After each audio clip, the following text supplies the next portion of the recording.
Untold Black Stories. They fired me. No warning. No explanation. Just a cold stare and a finger pointing to the door. You don't have the right look for television. That day, I walked out of the newsroom with my head down. But years later, I walked back into the industry and owning it. I'm Oprah Winfrey. And this is how I turned rejection into a revolution. I can still hear the hum of the fluorescent lights in that newsroom, the smell of burnt coffee, the clatter of keyboards, always urgent, always busy. I was 22, hungry, hopeful, the only Black woman in the entire building. Every day I came in early and stayed late. I memorized AP style like it was scripture. I didn't have connections, didn't come from money, but I had heart, and I thought, maybe that would be enough. That day started like any other. I was wearing my beige blazer, the one I saved up for, ironing it until the seams were crisp. I had just finished delivering the 6 a.m. segment. People nodded politely in the hallway, but no one really made eye contact. That wasn't new. Then I got the call over the intercom. "Oprah, can you step into Mr. Kendall's office?" My throat tightened. Something in his tone didn't feel right. Mr. Kendall was the news director. White, polished, cold. The kind of man who wore suits that never wrinkled and smiled without showing teeth. I stepped inside. He didn't invite me to sit. He barely looked at me. Just stared down at his clipboard, flipping through pages like my future was just another item on a checklist. Then he said it. "We're going to let you go." No preface. No apology. Just that. I blinked, confused. "I'm sorry, can I ask why?" He finally looked up. "We don't feel your appearance connects with our core audience." I'll never forget the way those words settled in the air. Like a slap that didn't leave a bruise, but burned all the same. He meant my skin, my hair, my presence. Too bold. Too Black. Too emotional. I stood there, holding my breath, waiting for him to take it back. To smile and say it was a test. A joke. A misunderstanding. But there was only silence. So I nodded, picked up my notebook, and walked out of the only place I had ever dreamed of belonging to. No applause. No second chance. Just the echo of my heels on the tile and the weight of humiliation pressing down on my shoulders. I sat in my car with the engine off, my fingers curled around the steering wheel. What now? I had no job, no money, no mentor. Just a voice inside me, small, shaky, but still alive, whispering, "Don't you dare let this be the end." I didn't know it yet, but that door slamming shut behind me would become the opening to a life bigger than I had ever imagined. I didn't leave the house for days. The beige blazer I wore that morning still hung on the back of my chair, like a reminder of the humiliation I couldn't wash off. I kept replaying his words in my head. "You don't connect with our audience." I wondered, what did I ever do wrong? I hadn't fumbled a segment. I hadn't missed a deadline. My only mistake was showing up as myself. And somehow, that wasn't enough. I watched the news in silence, the very same broadcast I had once dreamed of anchoring. And each time I saw the new face they replaced me with, slim, blonde, polished, it hurt. Not because she wasn't good, but because I was never even given the chance to become great. I wanted to disappear. At night, I'd lie awake and whisper, "God, did I mishear you? Did I aim too high?" But somewhere between the silence and the shame, a quieter voice inside me began to rise. It didn't scream. It didn't shout. It simply said, "You were never meant to fit into their world. You were meant to build your own." That voice, my voice, wouldn't die. So when a producer from a small local talk show called and offered me a segment, I said yes. It wasn't the big leagues. No studio audience. No national airtime. Just folding chairs, weak coffee, and barely functioning microphones. But for the first time in my life, I didn't have to pretend. I didn't have to mask my emotions. I could laugh out loud, cry if I felt it, Ask real questions. Sit in silence. Hold someone's hand on live TV. I talked like a black woman from Mississippi, not like someone trying to be approved by Madison Avenue. And something strange happened. People started calling in, not to complain, but to say, "Thank you.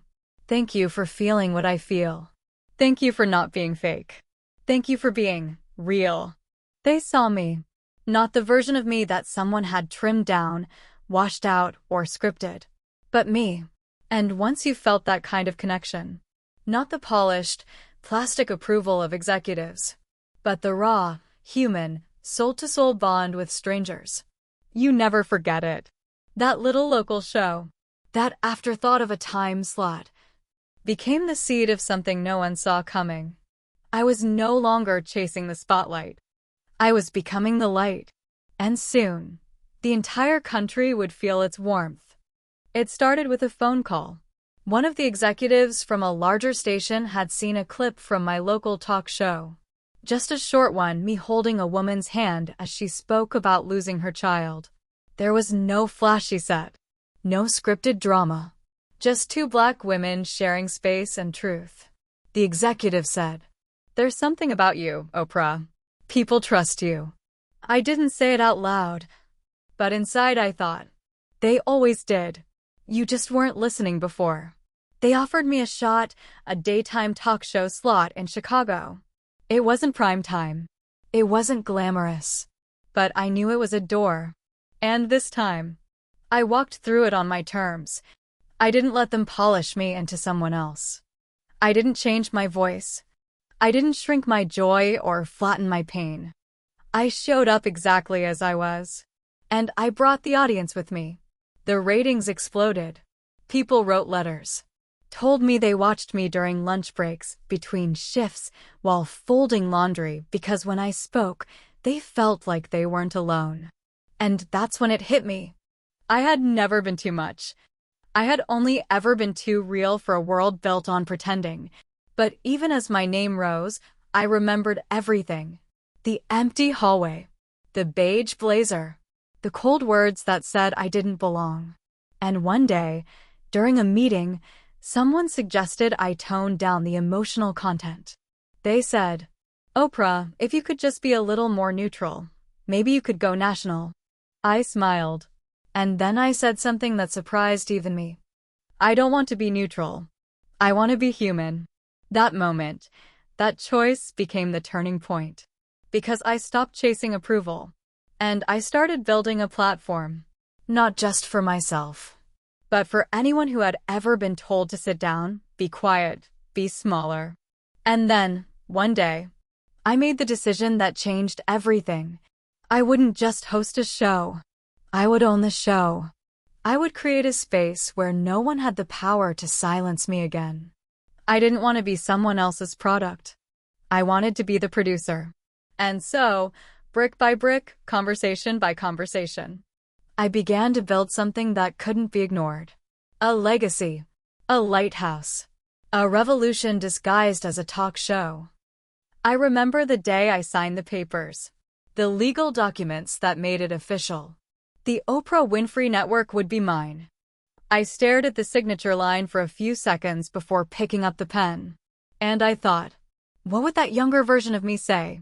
The girl in the beige blazer. The one who sat in her car, shaking, jobless, humiliated. Would she even believe this moment was real? Because I didn't just get a job back. I took the system that rejected me and rewrote the rules. I bought the microphone they tried to take from me. I built the table they never offered me a seat at.